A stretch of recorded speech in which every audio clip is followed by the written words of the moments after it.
एक नारा काफ़ी तेज़ी से गूंज रहा था, जो किसान काफ़ी उग्र थे, जिसे किसानों के लिए काला कानून कहा जाता था। कृषि बिल को लेकर काफ़ी तनातनी रही किसानों और सरकार के बीच। वहीं कई किसान इस आंदोलन में शहीद भी हो गए। तो आज हमारे साथ कई किसान नेता हैं, हम उनके साथ बात करेंगे। वहीं प्रधानमंत्री मोदी ने ऐलान किया है कि जो कृषि कानून था, जो किसान काला कानून कहते थे, वो वापस लिया जा रहा है। तो इन किसानों से जानेंगे क्या राय है इनकी, कहाँ तक ये सही है, क्या कमियां रही इस कानून में। जी, कानून में कमी, कानून हमारे लिए था, किसान के लिए था। और किसान को जो है ये पता था कि वो हमारे हित में नहीं है।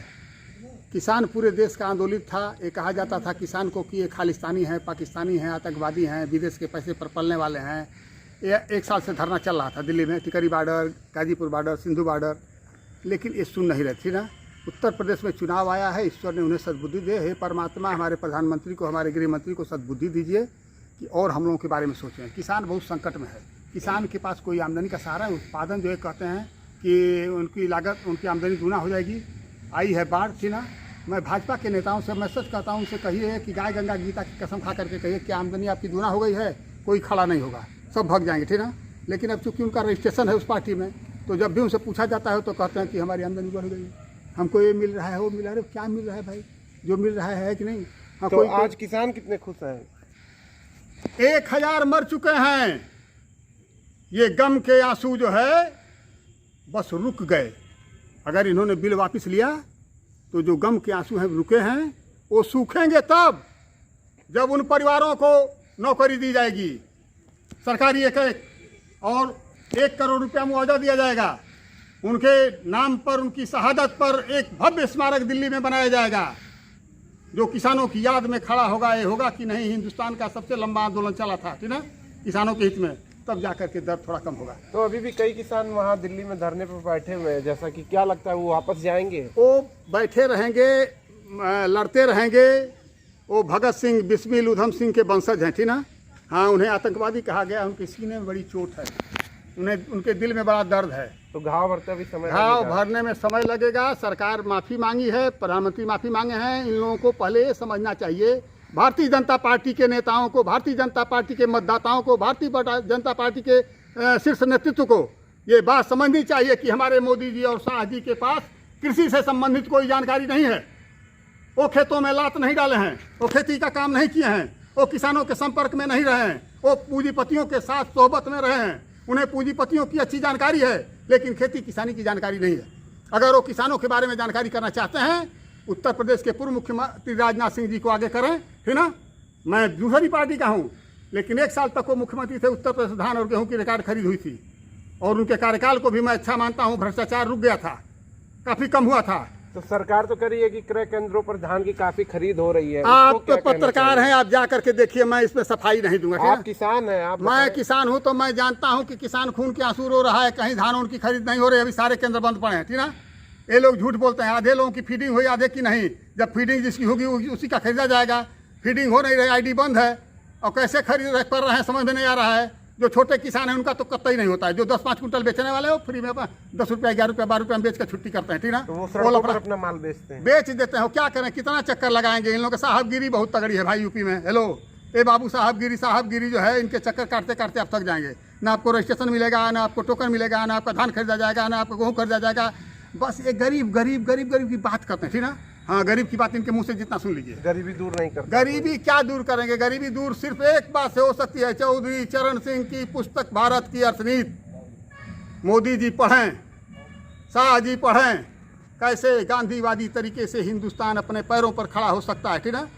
पढ़ लें किताब, दिमाग खुल जाएगा, उस हिसाब से काम करें, देश सही हो जाएगा। जी, आप क्या कहना चाहेंगे? आप भी एक किसान नेता हैं। किसान बिल जी, बहुत स्वागत है इसका, स्वागत करते हैं। स्वागत करते हैं। काफी बलिदान देने के बाद आज सरकार इस फैसले को मानी। अगर पहले मान जाती तो 11 दौर की वार्ता हुई। वार्ता के बाद फिर उसका अध्ययन किया उन्होंने। आज राष्ट्र के नाम संदेश में स्वयं भारतीय प्रधानमंत्री ने कहा कि मुझे खेद है, इस बिल को मैं वापस लेता हूं, और संसद में भी इसको वापस ले लूँगा, खत्म हो जाएगा बिल।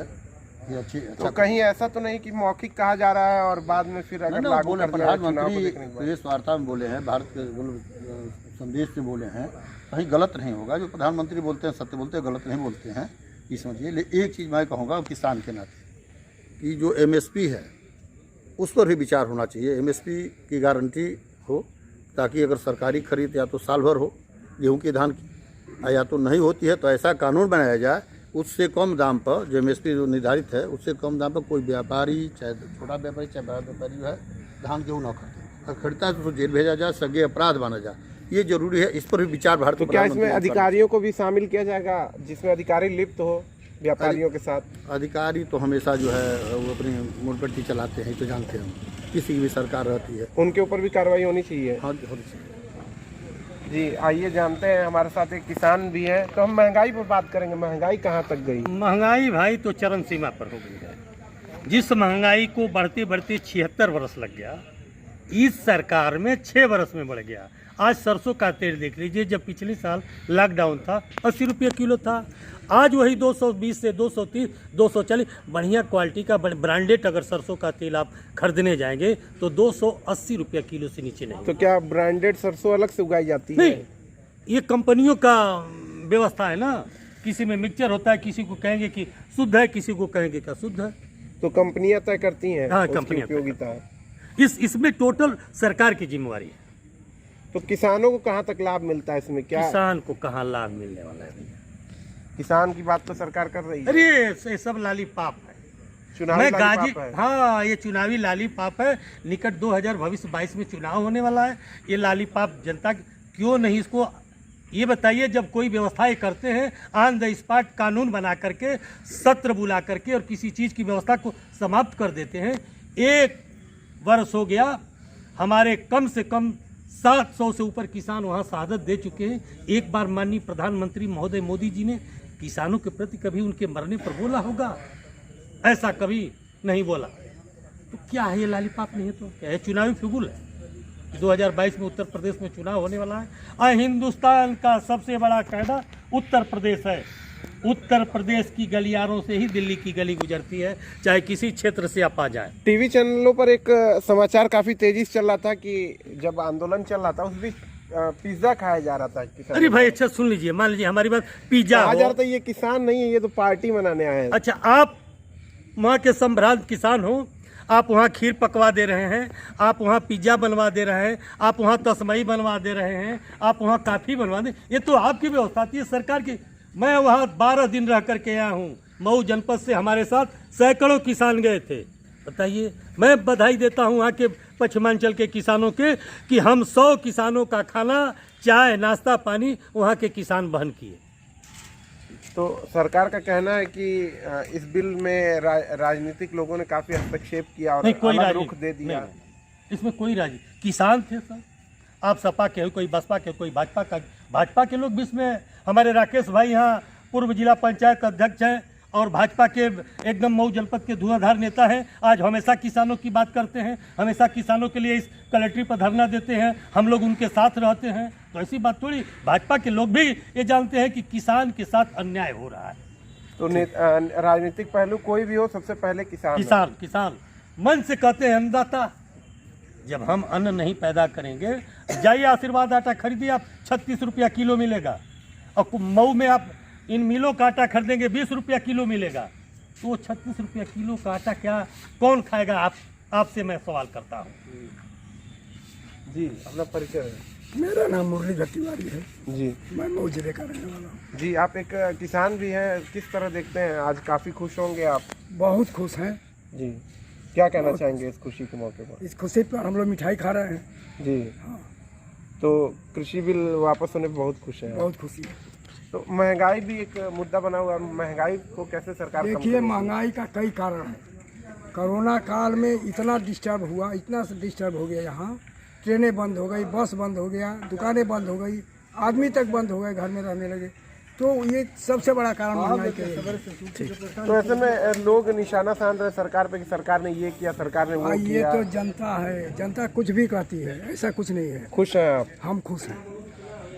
तो आपने देखा कि हमारे साथ किसान नेता बने हुए, तो उन्होंने अपनी समस्या बताई, वहीं काले कानून का विरोध किया। और आज काला कानून जब प्रधानमंत्री मोदी ने वापस लेने का ऐलान मंच से कर दिया है, तो यही किसान काफ़ी खुश है और उनको बधाई दे रहे हैं अपने इस फैसले पर। वहीं मिठाइयाँ और पटाखे भी लोग जला रहे हैं। बने रहे। अगर आप हमारे चैनल पर नए हैं तो सब्सक्राइब करें, लाइक करें, शेयर करें और इसी तरह हमारे समाचारों पर बने